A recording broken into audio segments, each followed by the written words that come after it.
Assalamualaikum warahmatullahi wabarakatuh. Hai sobat belajar semuanya. Akhirnya kita jumpa kembali dengan saya Kak Ridwan dalam materi tepatnya pembahasan buat persiapan UTBK ya.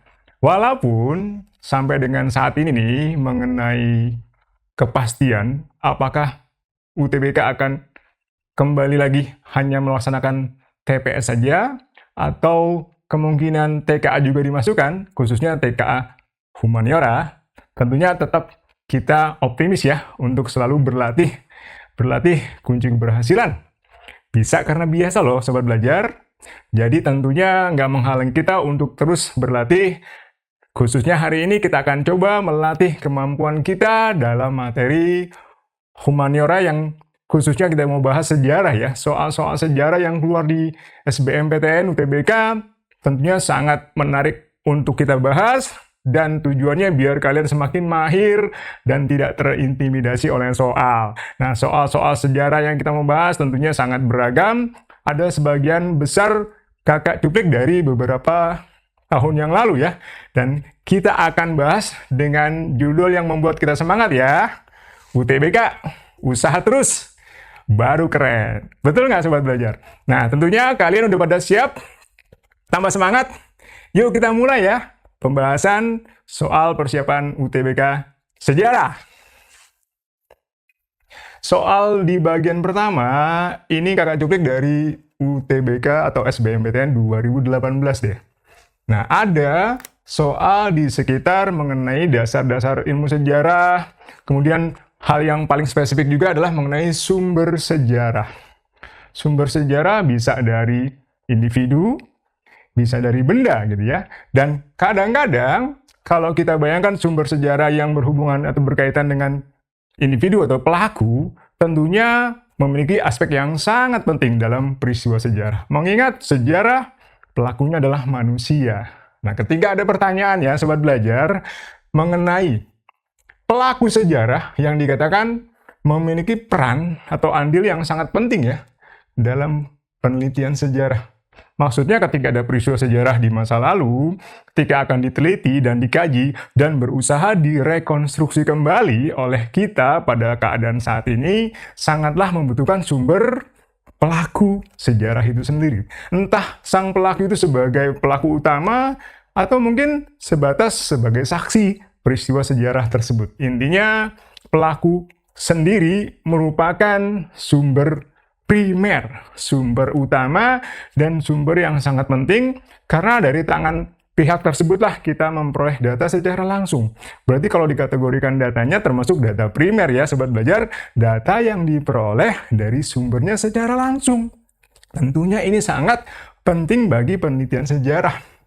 Nah, kita disuruh memilih kira-kira kandidat jawaban yang paling tepat yang mana ya? Yuk kita cek satu-satu ya sobat belajar. Yang A, dikatakan kenapa ya pelaku sejarah memiliki peran penting dalam penelitian sejarah? Karena A, pelaku sejarah adalah orang yang terlibat langsung dalam peristiwa sejarah. Ini keren banget nih jawabannya. Tapi kita cek dulu ya jawaban-jawaban yang lainnya ya sobat belajar. Yang B, dikatakan kesaksian pelaku sejarah menjadi satu-satunya sumber primer dalam penelitian sejarah. Tentunya sumber primer tidak hanya berasal dari kesaksian pelaku sejarah. Kenapa ya sobat belajar? Karena sumber primer juga bisa didapat dari yang namanya artefak. Artefak itu berarti benda-benda yang berkaitan dengan peristiwa sejarah di masa lalu. Bisa berupa misalkan ya, buku harian. Yang namanya catatan harian dari para pelaku sejarah bisa loh menjadi yang namanya sumber primer juga. Belum lagi yang namanya lokasi keberadaan peristiwa itu atau TKP-nya berlangsung bisa jadi sumber primer. Tetapi yang kita tahu memang pelaku sejarah bukan satu-satunya sumber primer ya sobat belajar. Jadi sepertinya yang B tidak tepat. Yang C, pelaku sejarah dikatakan selalu ingin menonjolkan perannya dalam sejarah. Memang kita punya kecenderungan ya manusia ingin memiliki yang namanya kondisi dapat pengakuan secara luas oleh masyarakat. Tetapi aspek yang dalam hal ini penting dalam penelitian bukanlah masalah pengakuan menonjolkan sisi peran dari tokohnya tersebut, melainkan kebenaran cerita di balik peristiwa sebenarnya. Jadi kalau ada pelaku sejarah yang justru malah menonjolkan perannya, justru malah nggak penting ya dalam penelitian sejarah, karena takutnya malah bersifat apa ya Sobat Belajar?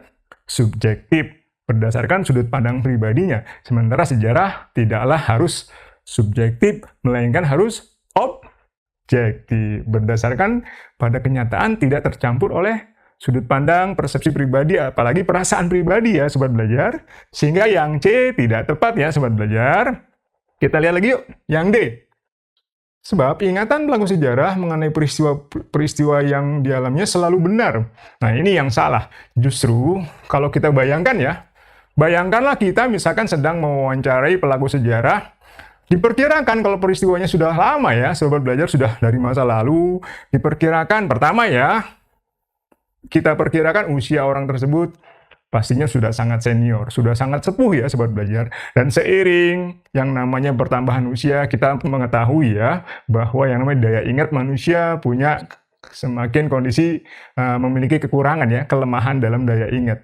Dan tentunya ini menjadi pertimbangan buat kita juga loh Sobat Belajar. Kadang Kak Ridwan juga sering mengalami yang namanya melupakan hal-hal yang sifatnya spesifik, yang detail, karena waktunya mungkin udah lama. Mungkin bulan lalu, entah mungkin setahun lalu, apalagi peristiwa sejarah sudah puluhan tahun yang lalu, minimal belasan tahun yang lalu, atau mungkin lebih ya, lebih dari 1 dekade dan sebagainya. Dan inilah yang menimbulkan dampak kadang daya ingat manusia sangat terbatas, dan menjadi pertimbangan kita juga jangan terlalu mempercayai sumber primer kalau sebatas dari perkataan lisan dari para pelakunya. Harus kita bandingkan dengan sumber-sumber pendekatan lain, atau mungkin kita melakukan wawancara dengan sumber-sumber lainnya ya Sobat Belajar, buat perbandingan. Studi komparasi penting tentunya ya. Dan selanjutnya ya Sobat Belajar, selain yang D tadi, kita bilang D kurang tepat, karena ingatan para pelaku tidak selalu benar ya Sobat Belajar. Kadang ada faktor lupa, alfa, dan sebagainya. Yang E, pelaku sejarah merupakan satu-satunya informan dalam penelitian sejarah. Tentunya seperti yang tadi kita bahas, pelaku sejarah bukanlah sumber satu-satunya, bukan informan satu-satunya tunggal, melainkan ada pihak-pihak yang bisa kita gali informasinya. Minimal dari para saksi di sekitar peristiwa itu, kita meyakini tidak hanya satu orang ya yang menjadi pelaku, bahkan bisa kita semakin lebarkan aspek penelitian di sekitar peristiwa yang kita mau teliti, dari mulai pelaku, selebihnya kita bisa gunakan saksi, kemudian TKP-nya, barang-barang peninggalan sejarah yang kita sebut artefak, dan sebagainya, dan sebagainya. Jadi dengan demikian, nomor 1, kenapa jawabannya A, Sobat Belajar? Cukup jelas ya, karena alasan mengapa pelaku sejarah sangat penting, karena pelaku sejarah merupakan yang namanya orang yang terlibat secara langsung. Udah gitu dapat memberikan kesaksian secara dari sudut pandang orang pertama, dari orang yang melakukannya. Minimal orang-orang yang terlibat, minimal juga ya para saksi. Jadi disitulah aspeknya kenapa para pelaku jadi sangat penting, karena merupakan sumber primer, data yang diperoleh secara langsung dari sumber aslinya. Gimana Sobat Belajar? Mudah-mudahan jadi gampang ya pembahasan nomor 1 ya. Yuk kita lanjut lagi ke soal nomor 2 nih Sobat Belajar. Diambil juga dari soal UTBK 2 tahun yang lalu ya Sobat Belajar. Kalau misalkan soal yang kayak gini polanya keluar lagi, mudah-mudahan kalian udah mulai terbiasa ya. Soalnya di sekitar masa-masa kerajaan klasik. Kerajaan klasik maksudnya kerajaan kuno ya Sobat Belajar. Kuno tuh batasnya berarti zaman-zaman Hindu, Buddha. Pra-Islam loh Sobat Belajar. Nah di zaman kerajaan Hindu, Buddha, kita mengetahui ada kerajaan Hindu yang sangat berpengaruh di Pulau Jawa. Letaknya memang di Jawa Timur. Yang kedua, kerajaan ini muncul sebelum kerajaan Majapahit. Langsung kebayang ya, kerajaan Majapahit, kerajaan Hindu terbesar di Indonesia. Tetapi sebelum era Majapahit, didahului oleh namanya kerajaan Singosari atau Singasari. Siapa yang nggak kenal raja terbesar dan termasyhur dari Singosari namanya Kertanegara. Gitu ya. Nah, dalam sejarah raja termasyhur Singasari atau Singosari tersebut yang bernama Kertanegara pernah mengalami suatu keadaan yang memaksa ia untuk melakukan tindakan yang begitu kontroversi. Diriwayatkan dalam berbagai sumber ya Sobat Belajar, Singosari di masa kekuasaan dan pemerintahan Kertanegara kedatangan utusan dari Kekaisaran Mongol, di mana Mongol menuntut dan meminta agar Singosari tunduk dan mengakui kekuasaan Mongol serta berada di bawah yang namanya kekuasaan Kekaisaran Mongol tersebut. Ketika Singosari merasa kondisi kerajaannya sedang berjaya dan begitu besar pengaruhnya, sehingga ini dianggap oleh Kertanegara sebagai sebuah penghinaan dan menganggap tuntutan tersebut tidak layak dan tidak pantas dialamatkan kepada Kertanegara yang merasa pihak yang begitu besar peran dan pengaruhnya di kerajaan Singosari. Sehingga seperti yang mungkin sobat belajar tahu ya, dalam riwayat dikatakan akhirnya Kertanegara menolak tuntutan agar Singosari tunduk di bawah Kekaisaran Mongol. Bahkan di beberapa sumber juga dikatakan mengusir utusan Mongol tersebut sambil melukai telinga kirinya sobat belajar, sebagai bentuk penghinaan dan bentuk menentang atau menantang Kekaisaran Mongol. Bisa kalian bayangkan ya, kira-kira dampak dan akibatnya apa ya bagi hubungan antara Singosari dan Mongol? Pastinya kalau kakak sebagai Raja Kertanegara, kakak jadi mikir loh, apa ya yang baru saya lakukan? Telah menantang sebuah kekuatan besar di Asia, Kekaisaran Mongol, yang bahkan pernah menguasai setengah dunia. Nah, dalam hal ini diperkirakan, diduga, Raja Kertanegara merasa khawatir akibat tindakannya tersebut yang seolah sudah menantang balik Mongol, dan akhirnya dia merasa kerajaan Singosari berada di bawah ancaman akan serangan balasan dari Kekaisaran Mongol. Dan itulah mengapa di era kekuasaan Kertanegara kelak akan ada peristiwa terkenal dan sering juga dibahas di soal-soal sejarah ya, yaitu ekspedisi Pamalayu. Ekspedisi Pamalayu yang dilakukan Raja Kertanegara antara tahun 1275 hingga 1286 dilakukan dengan beberapa tujuan. Tapi tentunya latar belakangnya karena ada kekhawatiran ya, akan adanya ancaman serangan Mongol, jadinya memiliki tujuan utama guna menyusun kekuatan dalam rangka menghadapi atau membendung serangan Mongol yang begitu kuat dari wilayah utara. Nah, sekarang kalau kita cek ya, kita hubungkan dengan soalnya ya sobat belajar. Tujuan utama ekspedisi Pamalayu diambil dari kata Melayu. Berarti ekspedisi Pamalayu ada sebuah ekspedisi militer, pengiriman pasukan militer besar-besaran kerajaan Singosari ke wilayah Sumatera, daerah Melayu dan sekitarnya, untuk bisa menguasai daerah Melayu, menundukkan, memperluas wilayah kekuasaan Singosari, dan akhirnya meminta dukungan terhadap yang namanya upaya membendung serangan Mongol dari kerajaan-kerajaan yang ada di wilayah Melayu. Jadi beberapa tujuan tersebut sebenarnya punya tujuan atau goal utama adalah guna membendung serangan Mongol dari utara itu. Sekarang kita cek ya, kalau yang ditanya di soal tuh tujuannya, tujuan utama loh sobat belajar. Kakak baca lagi ya. Tujuan utama ekspedisi Pamalayu yang dilakukan oleh Raja Kertanegara pada dasarnya adalah untuk memperluas wilayah kekuasaan kerajaan Singosari. Tentunya ya, kalau ingin kuat, wilayahnya luas, karena dengan luasnya wilayah kekuasaan akan dampaknya akan muncul, yaitu nambah kekuatan dukungan dari daerah-daerah yang ditaklukkan dan dikuasainya, termasuk dukungan dari wilayah-wilayah bekas kerajaan Sriwijaya. Dan dalam hal ini, kalau disuruh memilih jawabannya, apakah A, untuk memperluas wilayah kekuasaan kerajaan Singosari, itu salah satu caranya, bukan tujuan. Antara cara dengan tujuan, tentunya sesuatu hal yang berbeda. Cara adalah pedoman dalam mencapai tujuan. Tujuan adalah sasaran yang kita ingin capai ya. Sementara jawaban yang A tuh, seperti yang kalian tahu, hanya merupakan cara ya sobat belajar. Kita cari yuk jawaban yang lebih tepat lagi. Oke, 2, atau yang B, mencari sekutu yang dapat membendung serbuan Mongol. Nah, ini yang kita maksud ya sobat belajar, dengan menguasai dan memperluas kekuasaan kerajaan Singosari sampai ke wilayah tanah Melayu di Sumatera, diharapkan dapat dukungan yang lebih besar dan lebih kuat dari kerajaan-kerajaan di Melayu, sehingga membuat nanti kerajaan Singosari semakin percaya diri?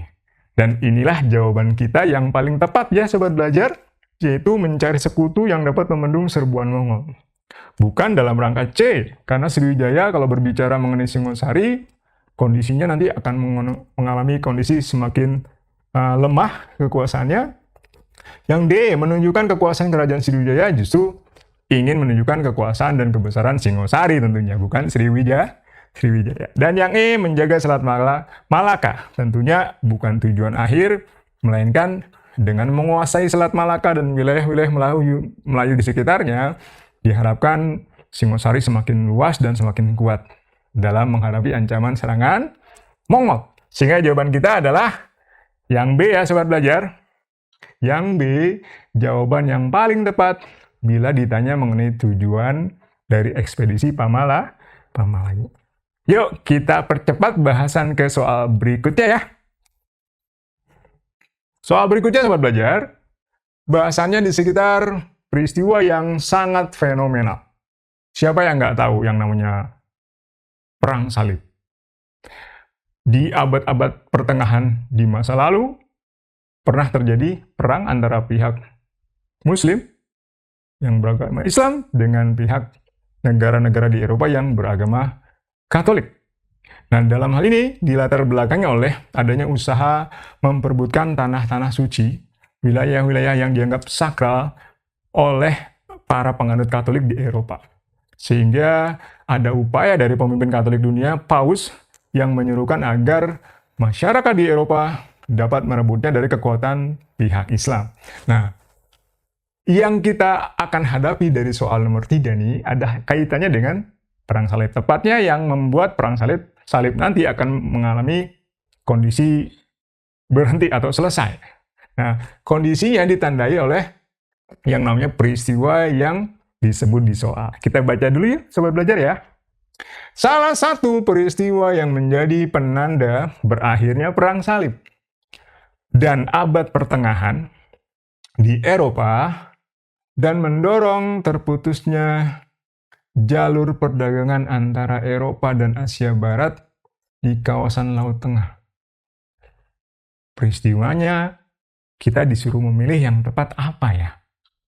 Ingat loh Sobat Belajar, dengan adanya peristiwa yang kita mau bahas ini, nanti Eropa akan mengalami kondisi keterpurukan akibat jatuhnya suatu wilayah, tepatnya suatu kota dagang yang sangat penting di sekitar Laut Tengah, yang dulu fungsinya adalah sebagai pintu perdagangan antara wilayah barat, Eropa, dan wilayah timur, Asia dan Afrika. Ketika kita berbicara mengenai wilayah yang kita sebut sebagai kota dagang ini, kita langsung terbayang ke suatu tempat yang ada atau berada di wilayah negara Turki. Negara yang baru beberapa saat lalu ya mengalami bencana gempa bumi dahsyat. Kita doakan mudah-mudahan saudara-saudara kita di sana selamat. Tetapi berbicara mengenai Turki, ada sebuah wilayah atau kota, tepatnya kota yang disebut Istanbul kalau sekarang. Nah, dulu disebutnya adalah Konstantinopel, Sobat Belajar.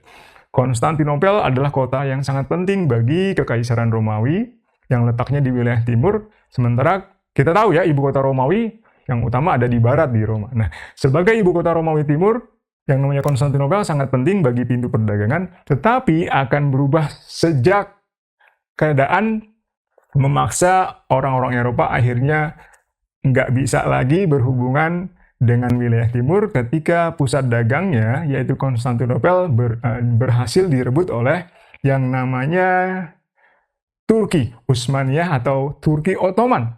Di tahun 1453, Sultan Muhammad Al-Fatih dari Kesultanan Turki Utsmaniyah berhasil merebut yang namanya kota Konstantinopel. Nah, jatuhnya kota Konstantinopel ke tangan Kesultanan Turki Utsmani pada tahun 1453 mendorong terputusnya hubungan antara pihak barat dan pihak timur dalam bidang perdagangan.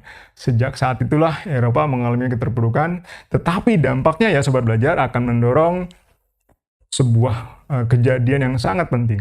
Ini akan mendorong terjadinya gejala penjelajahan samudra ya sobat belajar, di mana bangsa Eropa berlomba-lomba untuk melakukan penjelajahan samudra, melayari lautan dan samudra yang luas untuk mencari jalur alternatif, menemukan daerah penghasil atau daerah pusat rempah-rempah di dunia.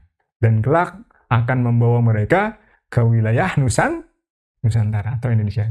Jadi dengan demikian ya sobat belajar, peristiwa yang dimaksud, peristiwa yang sangat penting dan fenomenal yang mendorong terputusnya jalur perdagangan antara Eropa dan Asia serta Afrika di kawasan Laut Tengah adalah peristiwa jatuhnya Konstantinopel.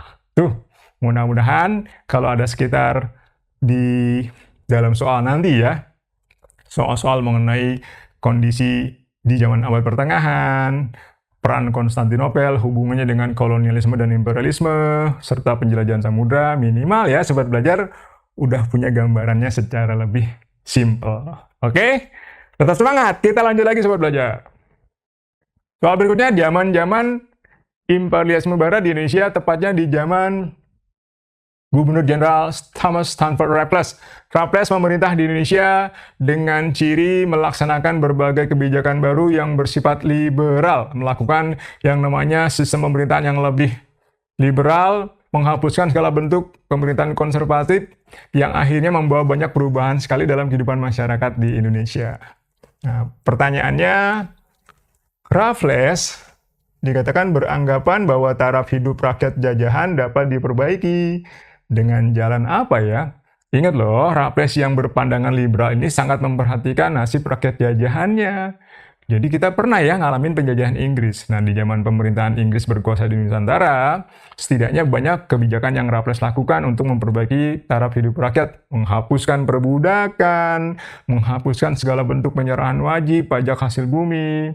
Walaupun dalam sejarah Raffles juga terkenal yaitu menerapkan sistem sewa tanah ya.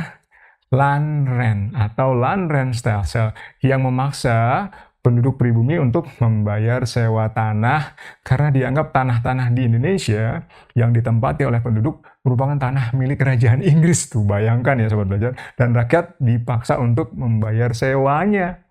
Nah, dengan membayar sewanya ini dianggap sebagai bentuk yang namanya sebuah kebijakan yang tidak beda dengan zaman-zaman sebelumnya.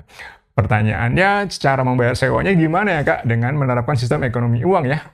Rakyat diwajibkan membayar dengan mata uang, uang kertas. Masalahnya, sobat belajar, uang belum dikenal oleh masyarakat di Indonesia secara umum, sehingga sistem pajak dan sewa tanah tadi kurang berjalan dengan maksimal. Raffles beranggapan bahwa taraf hidup rakyat jajahan dapat diperbaiki dengan jalan A. Memberikan rakyat modal dan tanah. Tentunya tidak tepat ya sobat belajar. Yang B, membangun jalan Sumatera, Jawa, Madura, tidak pernah dilakukan oleh Raffles. Sementara yang C, memperkuat peran raja, justru terbalik ya, sobat belajar. Justru di masa Raffles, Raffles mengurangi kuatnya dominasi pengaruh feodalisme kaum raja dan bangsawan. Sehingga hak-hak istimewa kaum raja dan bangsawan malah banyak yang dihapus oleh Raffles. Selebihnya yang D, menghilangkan praktik-praktik feodal. Itulah yang kita maksud. Dengan menghapuskan hak-hak feodal kaum raja dan bangsawan, diharapkan rakyat bisa menjadi lebih memiliki kesempatan untuk diperbaiki yang namanya taraf hidupnya. Tuh, jawaban kita yang paling tepat adalah yang D ya, sobat belajar. Sementara yang E tidak sama sekali memperkenalkan mata pencaharian yang baru, karena pada umumnya Raffles mencetuskan ide di bidang ekonomi masih sama dengan kebijakan di masa sebelumnya, yaitu zaman Landros. Walaupun ada sedikit perubahan dalam hal yang namanya ekonomi yang bersifat liberal. Dengan demikian, jawaban kita adalah yang D ya, dengan menghapuskan sistem feodal, yaitu sistem yang menguntungkan para raja dan bangsawan dengan hak-hak istimewanya. Kita lanjut lagi ya sobat belajar. Nomor 5, salah satu faktor yang mendorong pemerintah pendudukan Jepang membubarkan putra dan mendirikan Jawa Hokokai. Kalau kalian masih ingat ya pelajaran di kelas 11 pada masa pendudukan Jepang, Jepang pernah membentuk organisasi-organisasi di Indonesia. Salah satunya ada yang namanya PUTRA. Kepanjangan PUTRA adalah Pusat Tenaga Rakyat. Bisa disebut PUTRA atau PUTRA gitu ya. Nah, PUTRA ini seperti yang sobat belajar tahu ya, dipimpin oleh 4 serangkai. ada Insinyur Soekarno, gitu ya, Kiai Haji Mas Mansur, ada Ki Hajar Dewantara, gitu ya. Dan tokoh-tokoh tersebut intinya sangat dikenal oleh masyarakat secara luas. Dan inilah yang mendorong Jepang mengangkat 4 tokoh tersebut jadi pemimpin putra agar bisa mendapatkan simpati dan dukungan rakyat. Tapi dalam sejarah, pada akhirnya putra akan dibubarkan. Kenapa putra dibubarkan Jepang? Karena Jepang meyakini bahwa putra lebih banyak bermanfaat buat Indonesia dibanding manfaatnya buat Jepang. Jepang merasa dirugikan ketika organisasi putra yang dibentuk mereka malah digunakan oleh 4 serangkai sebagai sarana untuk mencapai kemerdekaan dan menyebarkan ide-ide yang namanya nasionalisme di mata rakyat. Nah, tentunya dengan demikian jawaban nomor 5 ya Sobat Belajar adalah disebabkan oleh adanya tindakan para pemimpin bangsa yang memanfaatkan putra untuk mendorong munculnya rasa kebangsaan di tanah air. Dengan demikian jawaban dari nomor 5 adalah yang A ya Sobat Belajar. Nah, bagaimana Sobat Belajar? Mudah-mudahan dengan bahasan kita pada kesempatan kali ini semakin membuat kalian jadi semangat atau giat berlatih untuk persiapan UTBK, khususnya dalam bidang pelajaran humaniora sejarah. Kita harapkan kalau memang di tahun ini atau mungkin tahun depan ya, UTBK akan memasukkan yang namanya selain TPS juga ada TKA Sosum. Jadi kita sudah semakin siap ya Sobat Belajar, dan tentunya tidak bosan-bosannya Kak Ridwan mengingatkan, jangan lupa buat kalian yang belum download aplikasi Ayo Belajar, buruan download, dan juga jangan lupa kunjungi situs ayobelajar.com karena masih banyak video dan live classes lain yang sangat penting serta bermanfaat buat kalian biar tambah sukses. Karena sekarang belajar itu mudah, ayo belajar! Jangan lupa belajar, karena sekarang belajar itu mudah. Ayo belajar!